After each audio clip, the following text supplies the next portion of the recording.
Sa ngalan ng Ama at ng Anak at ng Espiritu Santo, Amen. sumainyo ang Panginoon. At sumaiyo rin.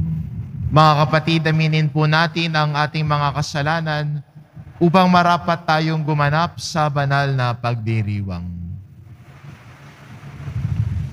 Inaamin ko Sa makapangyarihang Diyos at sa inyo mga kapatid, na lubha akong nagkasala sa isip, sa salita at sa gawa, at sa aking pagkukulang. Kaya isinasamo ko sa mahal na Birheng Maria, sa lahat ng mga anghel at mga banal, at sa inyo mga kapatid, na ako'y ipanalangin sa Panginoong ating Diyos. kawaan tayo ng makapangyarihang Diyos, patawarin tayo sa ating mga kasalanan, at patnubayan tayo sa buhay na walang hanggan. Amen. Panginoon, kaawaan mo kami. Panginoon, kaawaan mo kami. Kristo, kaawaan mo kami. Kristo, kaawaan mo kami. Panginoon, kaawaan mo kami.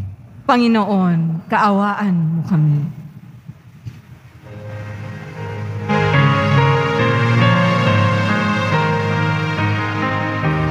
Papuri sa Diyos, papuri sa Diyos, tanggapin mo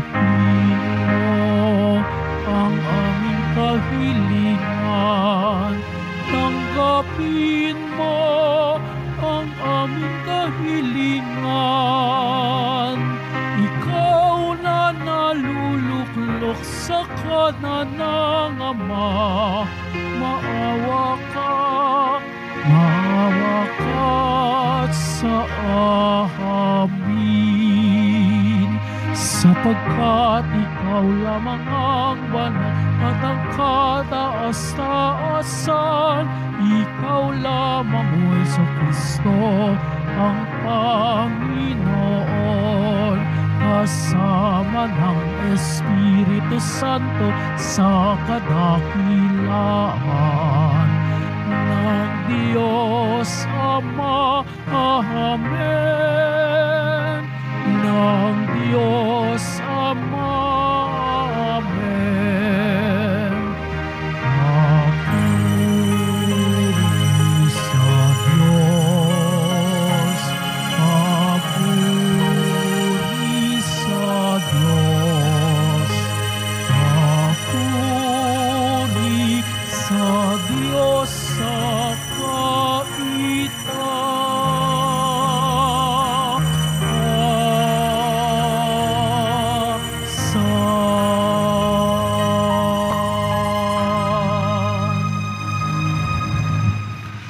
Manalangin tayo.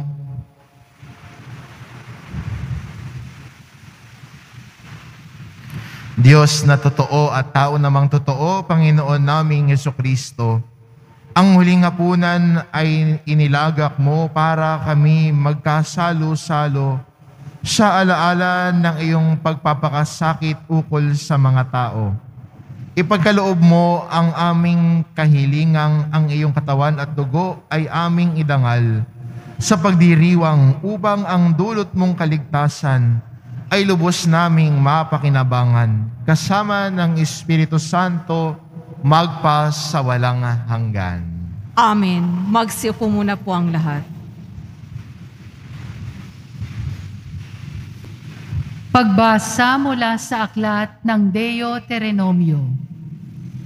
Sinabi ni Moises sa mga tao, alalahanin ninyo kung paano niya kayo pinatnubayan sa ilang sa loob ng 40 taon upang matuto kayong magpakumbaba.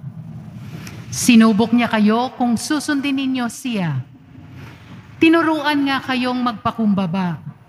Ginutom niya kayo bago binigyan ng mana, isang pagkaing hindi ninyo kilala ni ng inyong mga ninuno. Ginawa niya ito upang ipakilala sa inyo na ang tao'y hindi lamang nabubuhay sa pagkain, kundi sa salita rin naman ng Panginoon. Huwag ninyong kalilimutan ang Panginoon na nagpalaya sa inyo mula sa pagkaalipin ng bansang Ehipto. Siya ang pumatnubay sa inyo sa inyong paglalakbay sa malawak at nakakatakot na ilang. na puno ng makamandag na mga ahas at alakdan. Nang wala kayong mainom, nagpabukal siya ng tubig mula sa isang malaking bato. Kayo'y pinakain niya roon ng mana, isang pagkaing di ninyo kilala.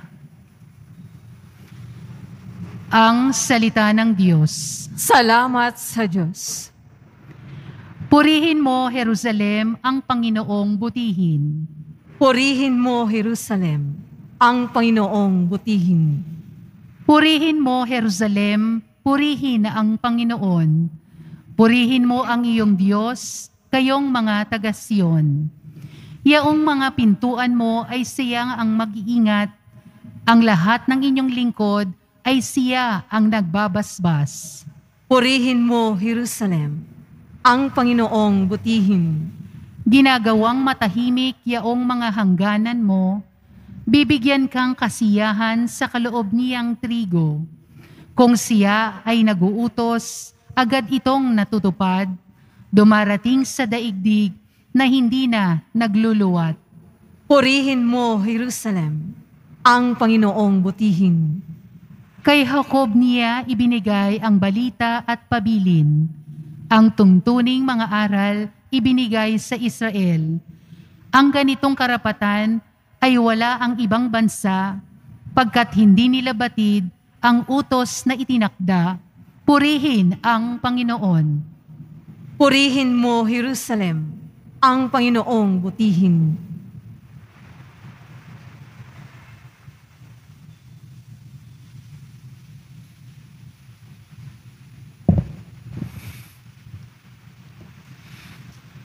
Pagbasa mula sa unang sulat ni Apostol San Pablo sa mga taga-Korinto.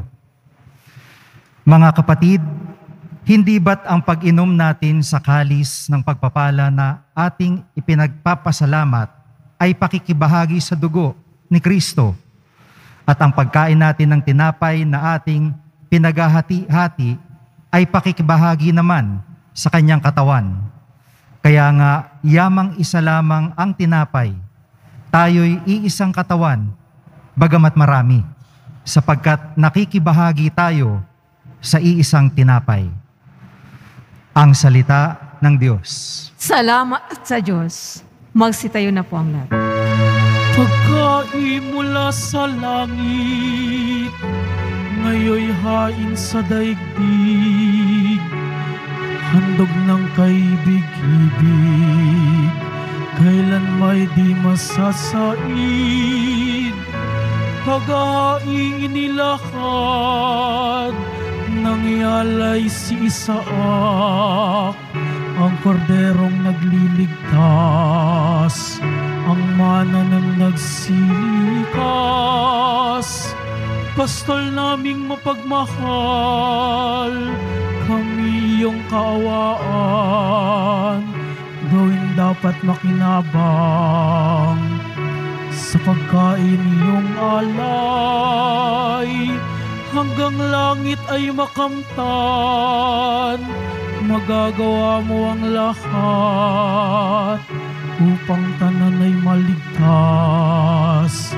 Akayin mo sa iyong hapag, lahat kaming iyong alagad sa buhay mong walang wakas.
Sumainyo ang Panginoon. At sumaiyo rin. Ang mabuting balita ng Panginoon ayon kay San Juan. Papuri sa iyo, Panginoon. Noong panahon iyon, sinabi ni Jesus sa mga tao, "Ako ang pagkaing nagbibigay buhay na bumaba mula sa langit. Mabubuhay kailanman ang sinumang kumain nito, at ang pagkaing ibibigay ko sa ikabubuhay ng sanlibutan ay ang aking laman." Dahil dito ay nagtalo-talo ang mga Hudyo. Paanong maibibigay sa atin ng taong ito ang kanyang laman upang kanin natin? Tanong nila. Kaya't sinabi ni Jesus, "Tandaan ninyo, malibang kanin ninyo ang laman ng anak ng tao at inumin ang kanyang dugo, hindi kayo magkakaroon ng buhay. Ang kumakain ng aking laman at umiinom ng aking dugo ay may buhay na walang hanggan, at muli ko siyang bubuhayin sa huling araw, sapagkat ang aking laman ay tunay na pagkain at ang aking dugo ay tunay na inumin. Ang kumakain ng aking laman at umiinom ng aking dugo ay nananahan sa akin at ako sa kanya. Buhay ang amang nagsugo sa akin at ako'y nabubuhay dahil sa kanya. Gayon din naman ang sinumang kumain sa akin ay mabubuhay dahil sa akin. Ito ang pagkaing bumaba mula sa langit. Ang kumakain nito'y mabubuhay magpakailanman. Hindi ito katulad ng kinain ng inyong mga magulang sa ilang. Namatay sila, bagamat kumain niyon." Ang mabuting balita ng Panginoon. Pinupuri ka namin, Panginoong Hesukristo. Magsiupo muna po ang lahat. Sa linggong ito ay pinagdiriwang po natin ang kapistahan ng Corpus Christi. At ano po ito? Pinagdiriwang po natin bilang sambayan ng Kristiyano ang katawan ni Kristo, na unang-una nating tinatanggap sa Eucharistia.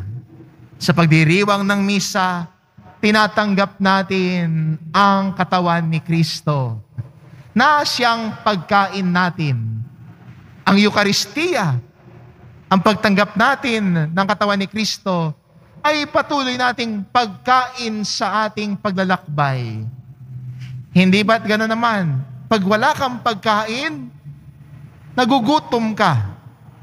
At pag nagugutom, anong una nararamdaman ng nagugutom? Nanghihina. Diba? Pag gutom ka, nanghihina ka. Hindi ka makagalaw pag gutom na gutom ka. Minsan, pag nagugutom din, nagiging mainitin ang ulo. Di ba? Pag gutom, mabilis mainis. Nawawala sa mood. Si Jesus, binibigyan tayo ng pagkain na siyang magpapatuloy na magpapalakas sa atin sa ating paglalakbay bilang Kristiyano. Ang sabi nga ni Jesus sa ating ebanghelyo, "Ako ang pagkain. At ang kumain ng aking laman ay magkakaroon ng buhay." Kaya ang isang Kristiyano na tumatanggap ng komunyon ay pinapaalalahanan at ganon din tumatahak patungo sa buhay. Pero mahalaga sa pagtanggap natin ng komunyon, malinaw sa atin sino ang tinatanggap natin. Ang tinatanggap natin tuwing komunyon ay si Jesus mismo sa anyo ng tinapay. Si Jesus ang tinatanggap. Si Jesus ang kinakain natin. Ang tinapay na nagbibigay buhay. Kaya maganda po sa atin bilang Kristiyano na pagtatanggap tayo ng komunyon, alalahanin natin na si Jesus ang tinatanggap natin. At dahil si Jesus ang tinatanggap natin, nagiging maingat tayo.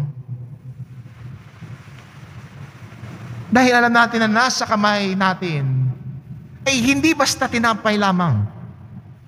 Ito'y si Jesus. Kaya aalagaan mo si Jesus. Iingatan mo. Hindi mo hahayaang mahulog sa kamay mo kapag siya ay tinanggap mo. Kakainin mo agad ang tinapay ng buhay para maging iyong patuloy na lakas sa iyong paglalakbay bilang Kristiyano.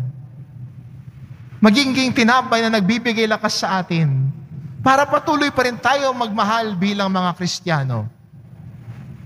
Minsan, di ba, nakakaramdam tayo ng pagod, nadidrain, physically, for some emotionally, minsan din spiritually. Parang nadidrain at napapagod. Anong gagawin natin? Di kumain. Hindi ba minsan pagpagod ka, nagugutom ka, pagkatapos ng mahabang araw ng pagtatrabaho, pag-uwi mo sa bahay, gusto mong kumain. Ganon din minsan sa ating buhay pananampalataya. Pagpakiramdam natin ay nangihina tayo sa pananampalataya, babalik ulit tayo para kumain. At ang tatanggapin natin ay ang katawan ni Kristo. At ano ho nagpapahina ng ating pananampalataya? Kadalasan kasalanan natin. Ang ating mga nagagawang kasalanan ay tila'y nagpapalayo sa atin sa pagmamahal sa Diyos. Kaya para lumakas ulit ang ating pananampalataya, nariyan po ang sakramento ng kumpisal, ng pagbabalik loob sa Kanya at tanggapin ang tinapay ng buhay para tayo ay muling manumbalik sa ating paglalakbay ng may panibagong lakas. Di ba ganun naman? Pagtingin natin ay ang bigat-bigat na ng pakiramdam natin, tingin natin ang bigat-bigat ng mga nagawa natin. Pero pag magkukumpisal tayo, para kang natanggalan ng isang pasanin. Dahil ang pagpapatawad ng Diyos ay nagdudulot sa atin ng kagalakan. Kaya maganda natin paalaala ito, na ang pagkain natin ng tinapay ay nagbibigay buhay sa atin. Nagbibigay lakas sa ating paglalakbay. Kasi pag hindi na tayo kumakain ng tinapay na nagbibigay buhay, aminin natin, nangihina tayo sa ating pananampalataya. Nangihina tayo sa ating kapasidad na magmahal. Kasi si Jesus yung tinutularan natin para magmahal . Kaya kung hindi si Jesus na tinatanggap natin, nangihina tayo. Kaya paanyaya sa atin, tanggapin natin lagi si Jesus.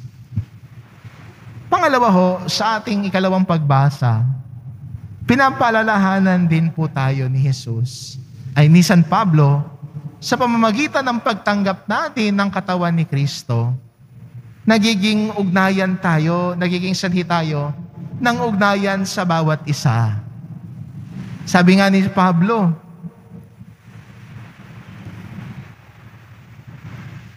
ang pagkain natin, ang tinapay ay ating pakikihati, ay pakikibahagi naman sa kanyang katawan.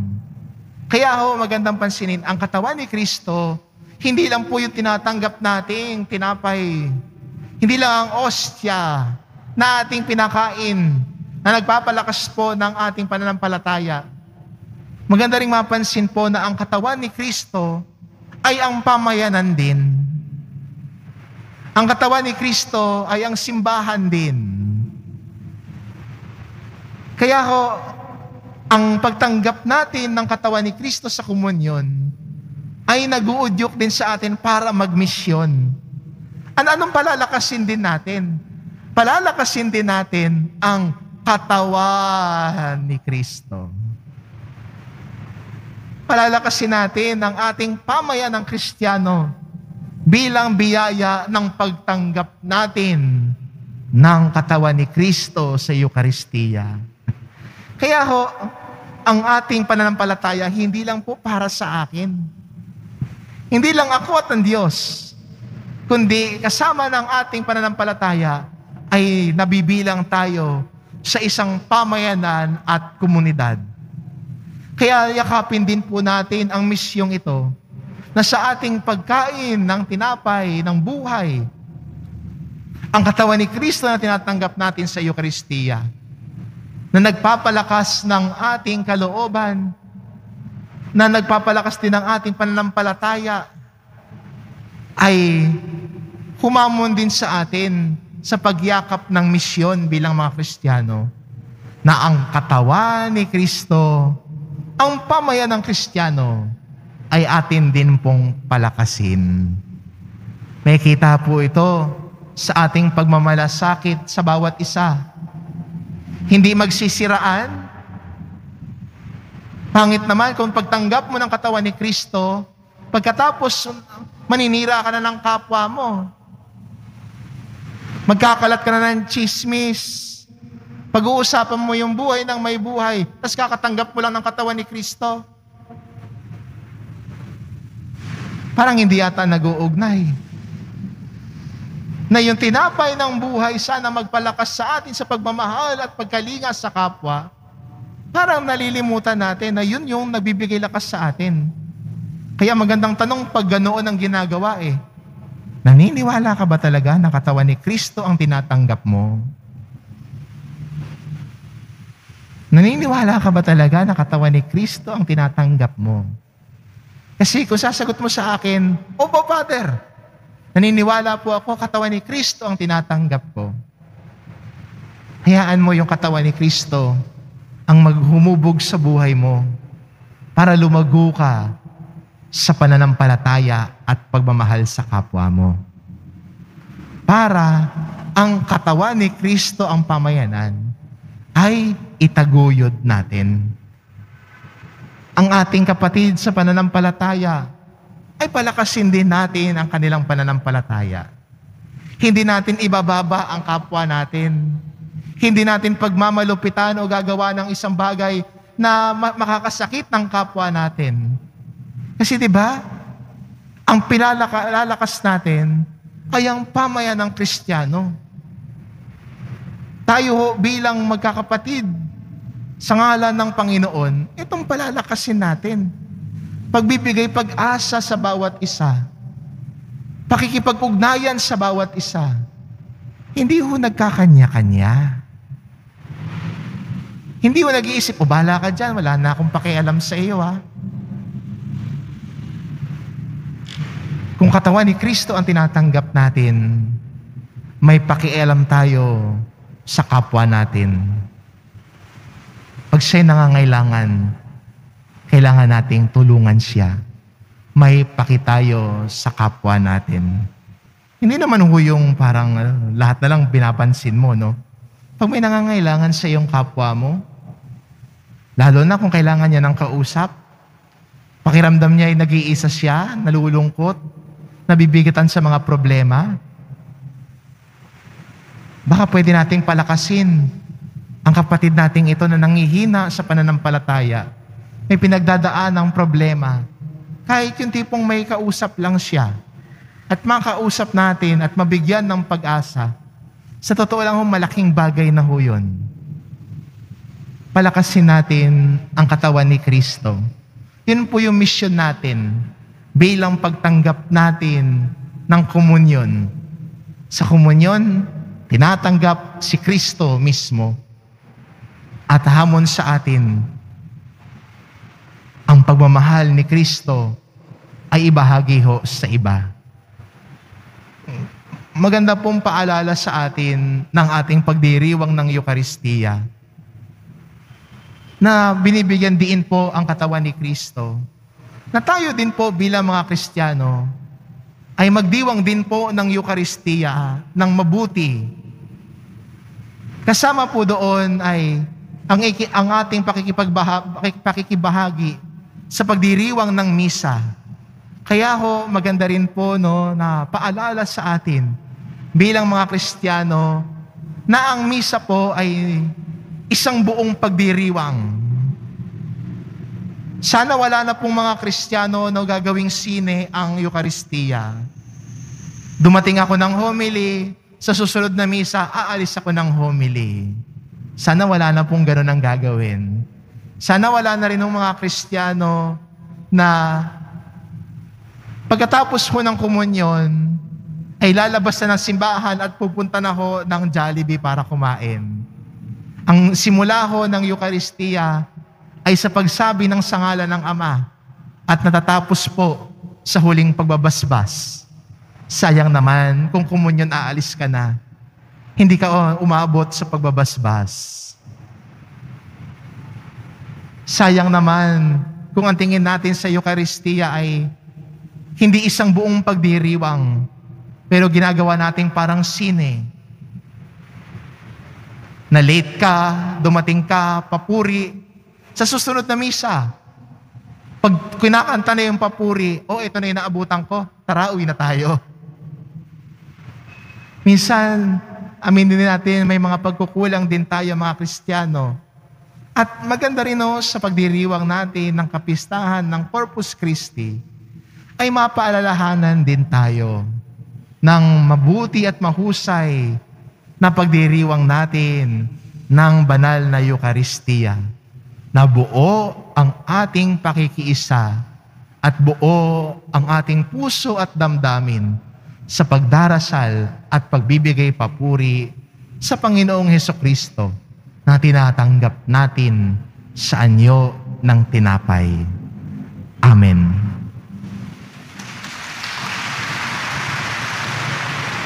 Magsitayo na po ang lahat.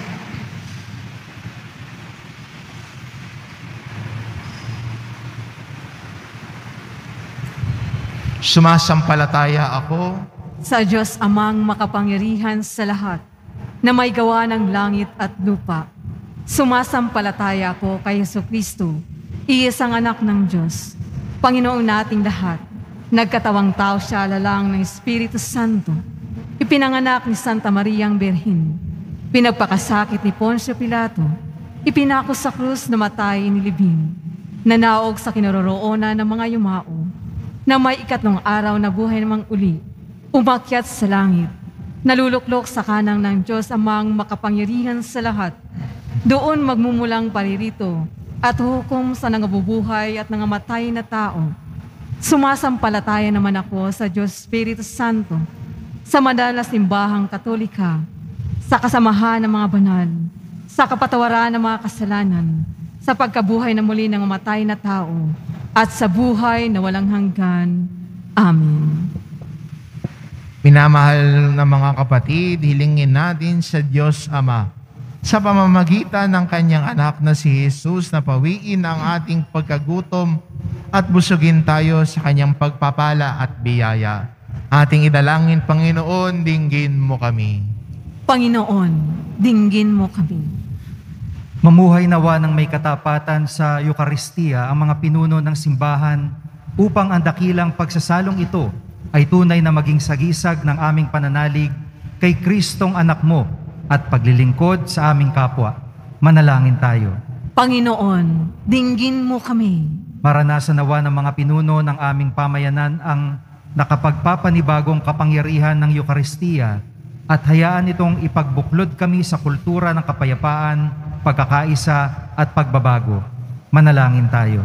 Panginoon, dinggin mo kami. Huwag nawa naming hangarin ang mga panandaliang bagay na nakapapawi sa pagkagutom at pagkauhaw. Amin nawang hanapin ang pagkaing maghahatid sa buhay na walang hanggan, ang katawan ni Kristo. Manalangin tayo. Panginoon, dinggin mo kami. Magdulot nawa ng pagmamahalan, pag-uunawaan, pagkakaisa at kaligayahan ang aming pagsasalo sa Eucharistia na tunay ngang sumasalamin sa dakilang piging sa kalangitan. Manalangin tayo. Panginoon, dinggin mo kami. Maging ganap nawa ang kagalakan ng mga kapatid naming yumao sa piling mo, o Diyos naming Ama. Manalangin tayo. Panginoon, dinggin mo kami. Sa ilang sandali ng katahimikan, itaas natin sa Diyos ang ating pansariling kahilingan. Gayon din ang iba pang mga pangangailangan ng ating pamayanan. Manalangin tayo. Panginoon, dinggin mo kami. Diyos naming nagkatawan tao, pakinggan mo ang aming dalangin. Maging lakas nawa namin ang alak at tinapay, ang katawan at dugo ni Jesus, hanggang makamtan namin ang buhay kapiling mo. Hinihiling namin ito sa ngalan ni Kristong anak mo at aming Panginoon. Amen. Magsiupo po ang lahat.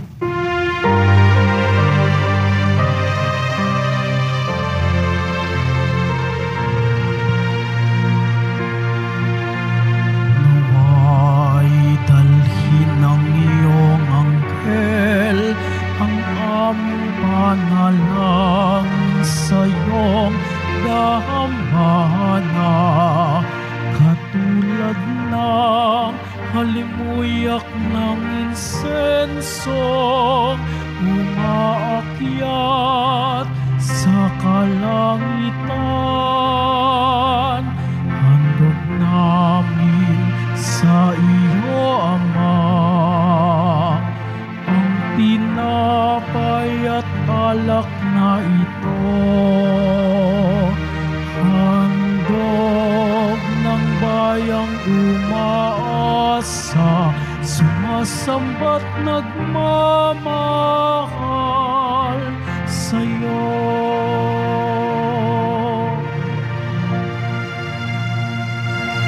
Magsitayo na po ang lahat.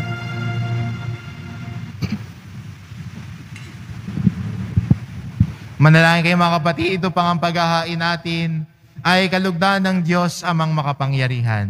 Tanggapin nawa ng Panginoon itong paghain sa iyong mga kamay, sa kapurihan niya at karangalan, sa ating kapakinabangan at sa buong sambayanan niyang banal. Ama naming lumikha, bigyan mo ngayon ng ang iyong sambayanan ng mga kaloob na pagkakaisa at kapayapaan na ipinahihiwatig na mga alay namin sa paghahaing ipinagdiriwang sa pamamagitan ni Jesucristo kasama ng Espiritu Santo magpas sa walang hanggan. Amen. Sumainyo ang Panginoon. At sumaiyo rin. Itaas sa Diyos ang inyong puso at diwa. Itinaas na namin sa Panginoon. Pasalamatan natin ang Panginoong ating Diyos. Marapat na siya ay pasalamatan. Ama naming makapangyarihan, tunay ngang marapat na ikaw ay aming pasalamatan sa pamamagitan ni Jesucristo na aming Panginoon. Siya ang talagang dakila at lagi mong ikinalulugod na paring naghahain para sa sansinukob. Nitong pag-aalay na tangi mong ibinukod, ang pagdiriwang sa huling hapunan ay paghahain niya para sa tanan, upang alalahanin namin at pagsaluhan. Ang laman niya ay inihain upang lahat ay buhayin. Ang dugo niya ay dumanak, ng lahat ay mapatawad. Kaya kaisa ng mga anghel na nagsisiawit ng papuri sa iyo, nang walang humpay sa kalangitan, kami nagbubunyi sa iyong kadakilaan.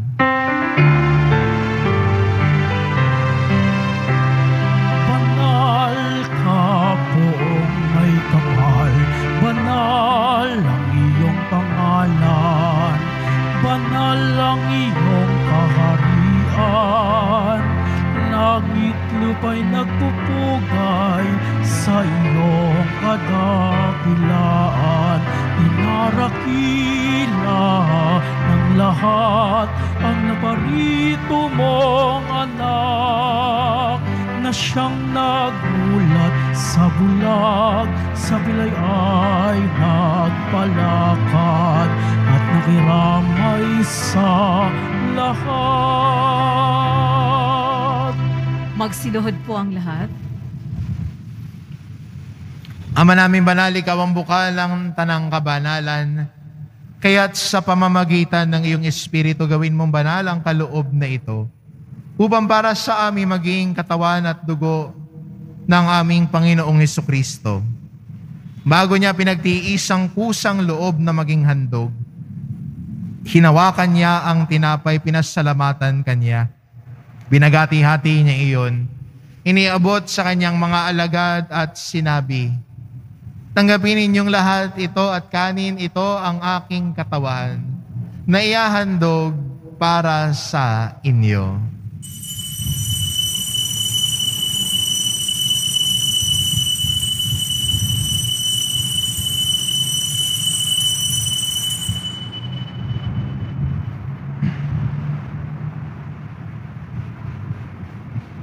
Gayon din naman na matapos ang hapunan, hinawakan niya ang kalis. Muli kanyang pinasalamatan. Iniabot niya ang kalis sa kanyang mga alagad at sinabi, "Tanggapin ninyong lahat ito at inumin ito ang kalis ng aking dugo, ng bago at walang hanggang tipan. Ang aking dugo na ibubuhos para sa inyo at para sa lahat, sa ikapagpapatawad ng mga kasalanan. Gawin ninyo ito sa pag-alala sa akin."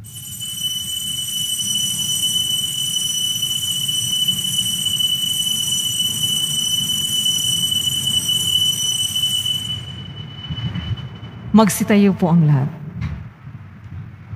Ipagbunyi natin ang misteryo ng pananampalataya. Si Kristo'y namatay. Si Kristo'y nabuhay.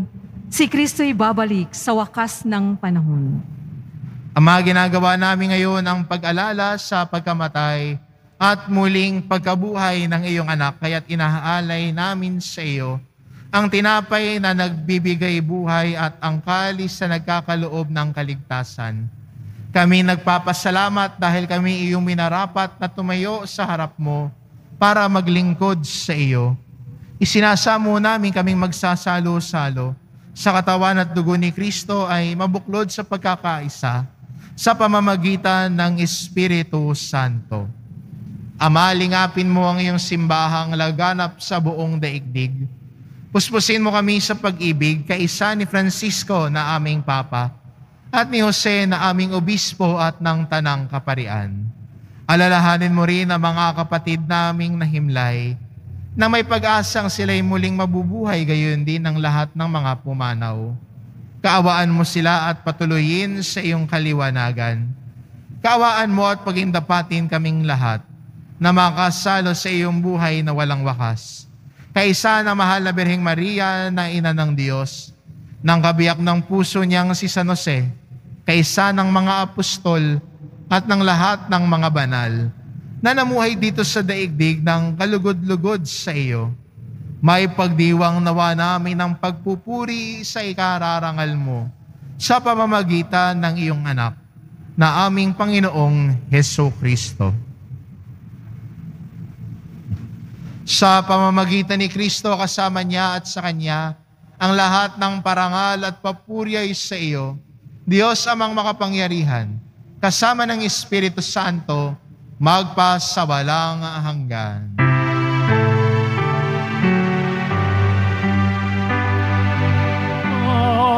Amen. Amen. Amen.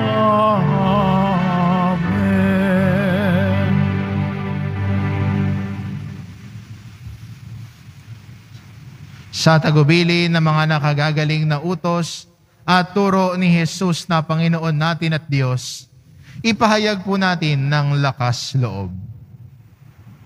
Ama namin, sumasalangit ka, sambahin ang ngalan mo, mapasa amin ang kaharian mo, sundin ang loob mo dito sa lupa para nang sa langit. Bigyan mo kami ngayon ng aming kakanin sa araw-araw, at patawarin mo kami sa aming mga sala, para nang pagpapatawad namin sa nagkakasala sa amin, at huwag mo kaming ipahintulot sa tukso, at iadya mo kami sa lahat ng masama. Hinihiling namin kami adya sa lahat ng masama pagkalooban ng kapayapaan araw-araw, iligtas sa kasalanan at ilayo sa lahat ng kapahamakan.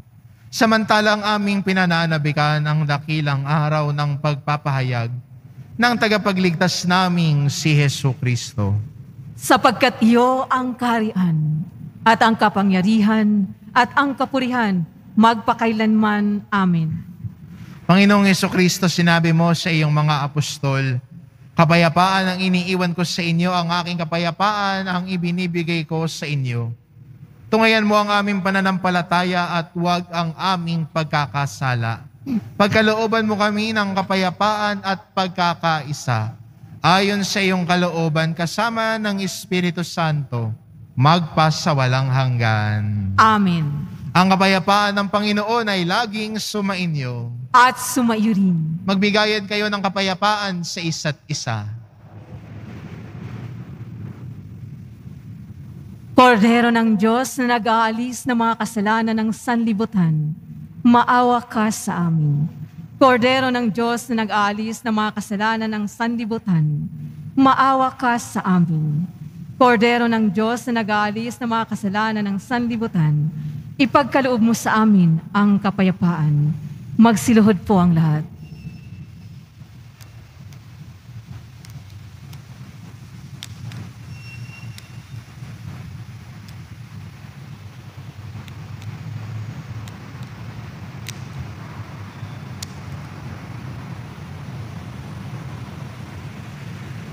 Ito ang kordero ng Diyos, ito nag-aalis ng kasalanan ng sanlibutan. Mapalad ang mga inaanyayahan sa kanyang piging. Panginoon, hindi ako karapat-dapat na magpatuloy sa iyo, ngunit sa isang salita mo lamang ay gagaling na ako.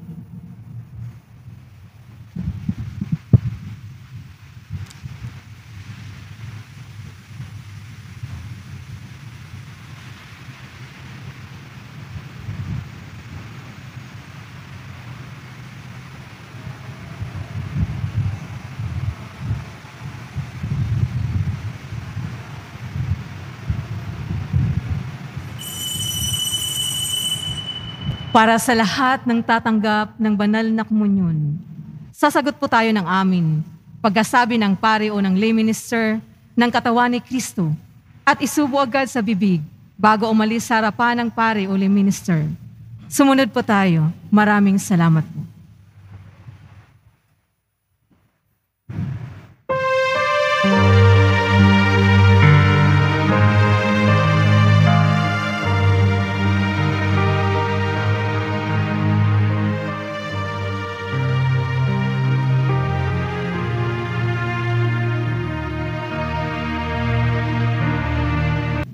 Magsitayo na po ang lahat. Manalangin tayo. Panginoong Jesucristo, inihiling namin kami gawin mong makasalon ng lubusan sa bunga ng banal na pakikinabang sa iyong buhay na idinudulot sa piging ng paghahain ng iyong katawan dugong banal kasama ng Espiritu Santo magpasawalang hanggan. Amen. Sumainyo ang Panginoon. At sumaiyo rin. Mahal na pong Jesus Nazareno, inihayag mo sa pamamagitan ng krus ang walang maliw na pag-ibig ng Diyos sa sangkatauhan. Pakinggan mo ang kahilingan ng iyong angkan na nagsusumamo sa iyo.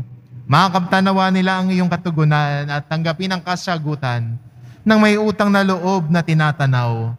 Basbasan din po ninyo ang mga may dala-dala nilang imahen at dasalan sa pamamagitan ng bendisyon na ito. Naway maalala nila ang mga pangako nila noon sa binyag, na ikaw ang kanilang iibigin at pagdilingkuran bilang Panginoon magpasawalang hanggan. Amen. At pagpalain kayo ng ating mapagmahal na Diyos, ang Ama at ang Anak at ang Espiritu Santo. Amen. Humayo kayo, taglayang kapayapaan ng poong Jesus Nazareno. Salamat sa Diyos.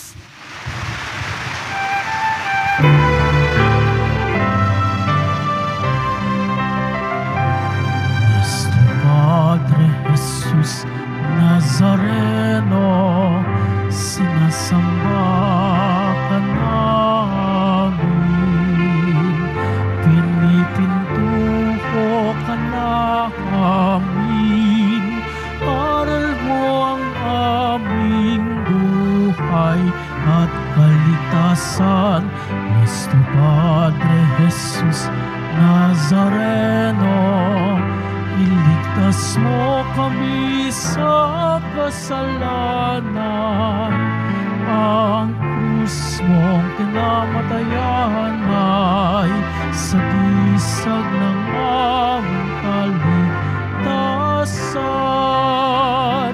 Nuestro Padre Jesus Nazareno, dinarangal ka namin.